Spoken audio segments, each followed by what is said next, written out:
produzem, portanto, essas 10 toneladas produzem 3,8 litros de petróleo. Portanto, nós estamos a gastar um recurso que é fóssil, que era muito abundante há milhares de anos atrás, e nós estamos a queimá-lo muito rapidamente. Portanto, isto são questões que também nós nos temos que colocar para além destas questões do aquecimento global e das perspectivas que nós temos. Só para terem uma noção, existe uma política da União Europeia em relação a estas questões da energia que estabelecem metas. Existe uma diretiva que estabelece uma meta de energia de 20% de energias não renováveis até 2020.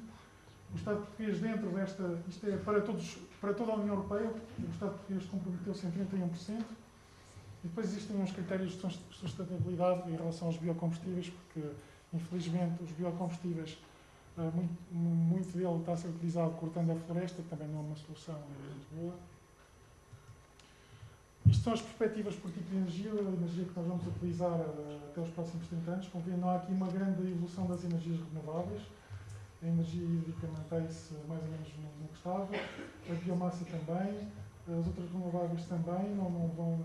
E vemos aqui que o petróleo, em princípio, vai ser o mais utilizado, infelizmente, e o carvão.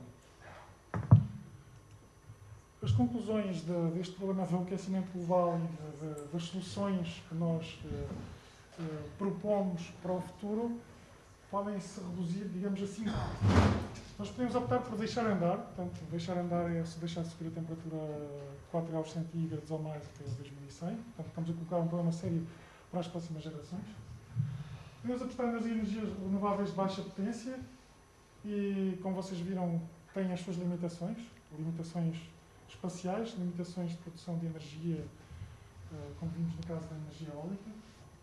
Apostar no nuclear, sabendo que se quisermos utilizar urânio para além de 60, 70 anos, temos que ir processar urânio ao mar. Existe urânio no mar dissolvido, mas que é caríssimo processá-lo, portanto também não é uma solução ideal. Alterar o modelo económico e de consumo, portanto, estas questões dos transportes que utilizamos, isolar bem as nossas casas, pensar uma forma a longo prazo da energia que utilizamos nas nossas casas, não pensar só no dia da manhã. E investigar energias alternativas de produção em massa, que pode passar por a questão da fusão nuclear, se isso um dia vier a ser viável. Eu julgo que, se não quisermos arriscar muito, temos que apostar um bocado aqui no ponto 4, no ponto 5, não esquecendo do ponto 2, pode ser que um dia as coisas melhorem. E se estivermos numa urgência, acho que temos que recorrer ao nuclear, porque se não houver mais nenhuma forma de energia, temos que ir lá buscar também alguma, não podemos viver sem ela.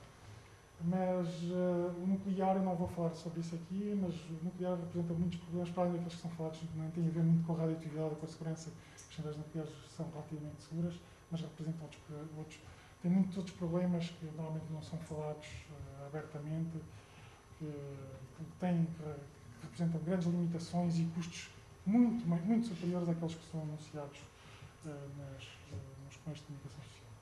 Então aqui acabo e ficarei depois no nível de questões.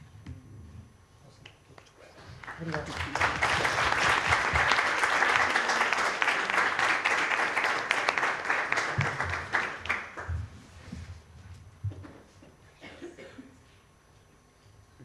Quem quiser alguma questão? Eu posso começar? Então, é normal que nós tenhamos televisão, até na hora das notícias, vimos referenciar imensas catástrofes, cada vez são mais frequentes. Estas podem ser consequências do aquecimento global ou nós temos que distinguir duas coisas. Nós vivemos numa sociedade, hoje em dia, em que temos a possibilidade de saber o que se passa do outro lado do mundo com muito mais facilidade do que acontecia há 20, 30 anos atrás. Há 20, 30 anos atrás não existiam os telemóveis que nos permitem hoje fazer aqui registros aqui nesta sala, passá-los para o YouTube e um tipo que está na China ver aquilo que está a milhares de quilómetros de distância de nós. Portanto, o que é que isso nos permite? Permite-nos ver muito mais coisas bizarras do que se via há 20, 30 anos atrás. 20, 30 anos atrás estávamos praticamente limitados às televisões estatais que nos mostravam um certo número de coisas que se passavam mais na nossa região geográfica Portanto, e tínhamos um acesso a número de catástrofes muito inferior àquele que temos hoje. Portanto, hoje podemos ver as catástrofes que estão a acontecer em permanência no mundo todo. Isso às vezes dá-nos uma impressão errada de estarem a acontecer mais catástrofes do que comparado com alguns anos atrás. Depois, existem estas questões que têm a ver com esta evolução da temperatura da Terra, o aquecimento global, que são questões já diferentes. E, de facto, o que se tem verificado é que tem aumentado o número de incêndios em todo o planeta, principalmente em zonas como a Austrália, a Península Ibérica. Isto estão em artigos científicos, não são coisas assim ditas da boca para fora. Na Austrália, na Península Ibérica, na zona, no interior dos Estados Unidos, na Califórnia, no Nevada, tem havido muito mais incêndios do que é normal. E tem havido também problemas de subida do nível das águas em vários pontos do planeta, porque aquela subida do nível das águas que eu estou ali a mostrar é um nível médio.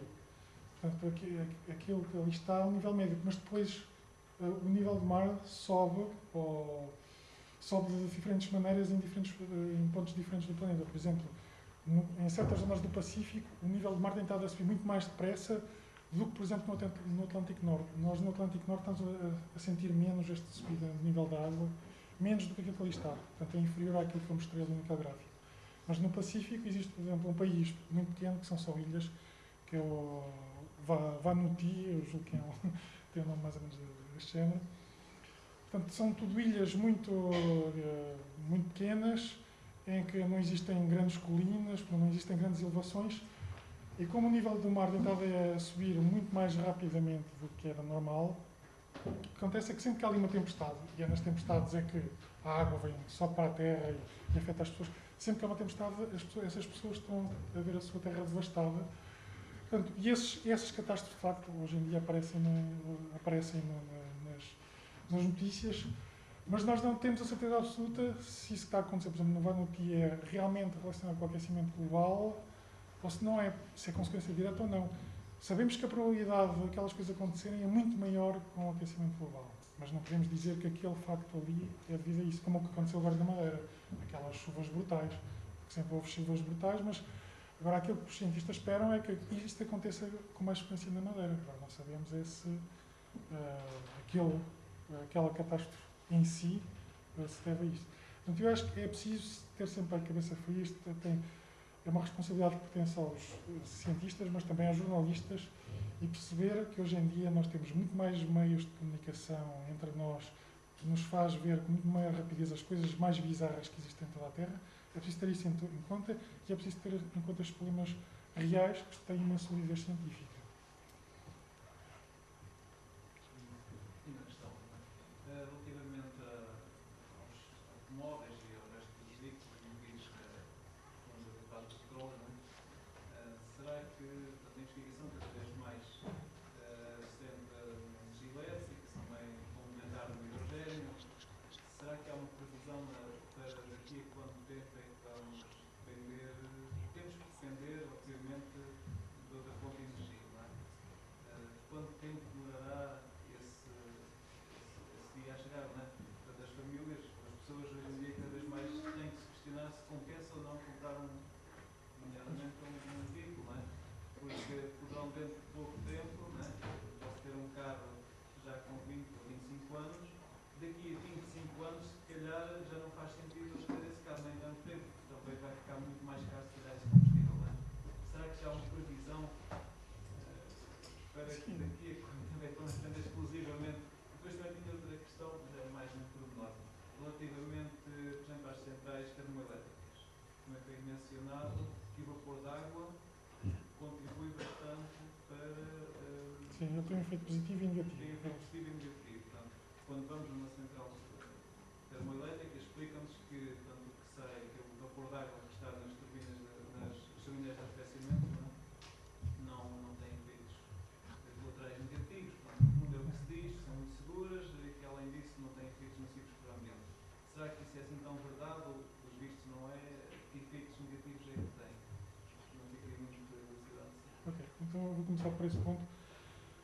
Acontece, o vapor d'água existe uma concentração muito superior ao dióxido de carbono, mas tem uma contribuição muito mais baixa do que o dióxido de carbono, porque contribui de maneira positiva e negativa.